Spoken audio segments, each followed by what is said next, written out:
Class 10ৰ ছাত্ৰ-ছাত্ৰীসকলৰ বাবে এটি গুৰুত্বপূৰ্ণ খবৰ।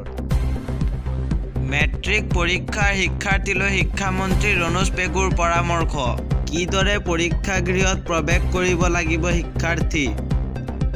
এইবাৰ পৰীক্ষাত নতুন নিয়ম সংযোজনক লৈ শিক্ষামন্ত্ৰীৰ মন্তব্য।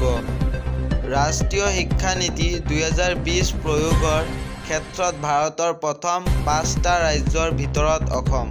সকলোবোৰ প্ৰতিযোগিতামূলক পৰীক্ষা OMR চিটত অনুষ্ঠিত হয়।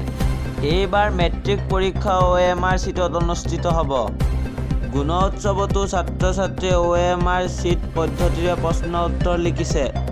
ভৱিষ্যতে প্ৰতিযোগিতামূলক পৰীক্ষাৰ বাবে ছাত্ৰ-ছাত্ৰীক অভ্যস্ত কৰিবলৈ এই ব্যৱস্থা গ্ৰহণ। সেৱা আৰু এছেকৰ ব্যৱস্থাৰ উন্নতি সাধনৰ বাবে গ্ৰহণ কৰা হৈছে পদক্ষেপ। এতিয়া আমি মন্তব্যটো আগবঢ়াইছো।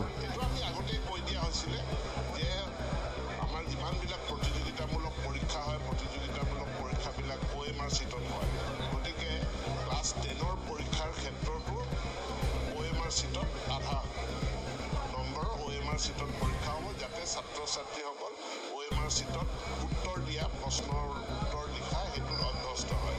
এতিয়া আমি যি গুণোৎসৱ অনুষ্ঠিত কৰি আহিছোঁ এই গুণোৎসৱতো ছাত্ৰ-ছাত্ৰীসকলে OMR চিটতে তেওঁলোকৰ প্ৰশ্নৰ উত্তৰসমূহ দিছে আৰু ভৱিষ্যতে ইয়াৰ জৰিয়তে ভৱিষ্যতৰ প্ৰতিযোগিতামূলক পৰীক্ষাৰ কাৰণে আমাৰ ছাত্ৰ-ছাত্ৰীসকল পাকৈত হৈ যায়। হয়, এইটো নিশ্চিতভাৱে ইয়াতকৈ আমি এটা খুব ট্ৰান্সপাৰেণ্ট উন্নত পৰীক্ষা ব্যৱস্থা এটা আমি গঢ়ি তোলাৰ কাৰণে কাম কৰিছোঁ আৰু যিটো সেৱাৰ অধীনত বা আমাৰ হায়াৰ ছেকেণ্ডেৰী এডুকেশ্যন কাউন্সিলৰ অধীনতো